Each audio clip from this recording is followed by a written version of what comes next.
Okay, hello, guys. So today we are talking through a simple strategy I would recommend to a hiker if you always find yourself getting injured. Now, over the last couple of weeks, I've had multiple conversations with hikers with a story that kind of goes a little bit like this. They decide they want to improve their fitness. Maybe they get the time, maybe they're booking a hike, maybe they just have a bit of a realization or whatever it may be. They go out, they start training. They go to the gym, they start running, they start hiking. All goes well for a couple of weeks. And then something goes wrong. They get an ankle pain, they get knee pain, they got back pain, something pops up. So they go to the physio, they have a rest, they follow the instructions, they come back to it. All goes well for a couple of weeks, and then they're injured again.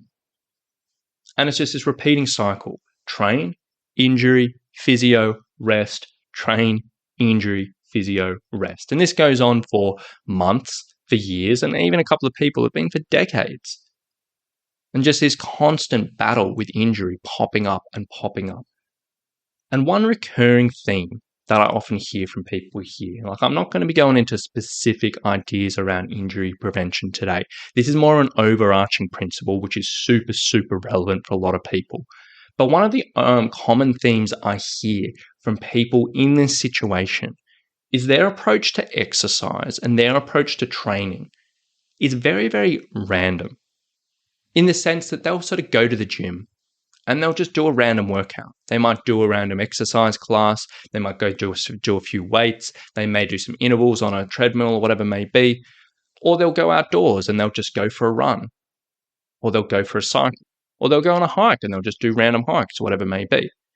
And pretty much everything they're doing, that might be good things. They may be working hard, but it's all random. And that's a common theme I hear from a lot of people with all of this. And the issue here is a lot of people can get away with this. For a lot of people, it's not a problem at all. And if you're doing this, you have no problems, that's fine. No dramas at all. But if you do have a history of injury and you feel like you're on this recurring theme, this random approach is not a good way of going about things.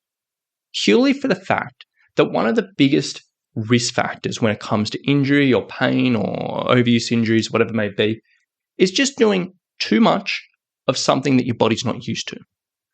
That's it. It's pretty common sense. But literally just jumping into something you're not ready for. So whether you do too much and the body just gets run down and you end up taking an overuse injury, or whether you're just in a situation where you just get tired, fatigued, and you make a silly mistake, maybe a bad step or maybe a slip or whatever it is. You're literally just doing too much of something that your body's just not used to. And this often comes out of this a random approach. Because one day we may wake up and we're like, you know what, I'm going to go for a run. And you go out and just do a random distance that you're not used to or not ready for. Or you might be like, I'm going to go to the gym. And you hop in an exercise class and they end up getting you do 50, 100 burpees or something silly like that. And you end up in pain. Or you go into the gym and you're just like, you know what, I'm going to do a random exercise today. And you just whack on some weight, do it. And, maybe that leads you to a bit of discomfort. This random approach, it's not an incredibly great way of going about things. If you are on this recurring cycle of injury, one of the best things you can do is just following a program with some structure to it.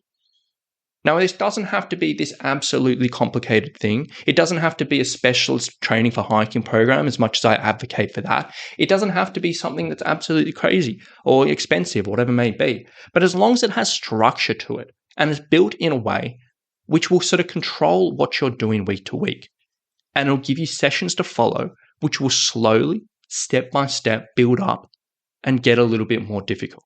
As opposed to doing hard, easy, all these random things, just not knowing what's coming.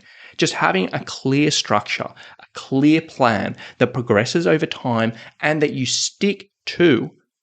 That in itself can be one of the best things a hiker can do to avoid injury if you're in this recurring cycle. Because it eliminates or reduces the risk if you're just doing these random big things that get you into trouble. It gives you a clear line of progression. It gives you a really good insight into knowing what to expect in your session so you can go in and you can perform at your best. And even when we're not talking about injuries, If we're just talking about general improvement for your strength, for your fitness, for your endurance, or whatever, This approach is much, much, much, much more effective than a random exercise program. So if you are in this situation, you are on this cycle of injury, I highly, highly, highly recommend finding some structure to your program. Talk to a personal trainer. Download something off the internet. Talk to me if you want, or whatever it is, but get some structure in your life. And that is one of the best things as a general principle you can do to reduce your risk of injury, reduce your risk of discomfort, and make sure you are improving over time in a safe and effective way. And I cannot stress that enough. So, bit of food for thought there. I'm sure this will have resonated with a few people today because I know there's a lot of hikers out there on this recurring cycle of injury and training. Get some structure, do the right things for yourself, stick to it, and it may be a whole different story for you. So that's probably enough from me today. I'm not going to harp on about that anymore. I think I've made my point. So I hope you've enjoyed today's episode. I hope you get a little bit out of it, and I really do hope it helps some people moving forward. So thank you so much for listening, and we'll talk to you soon. Bye.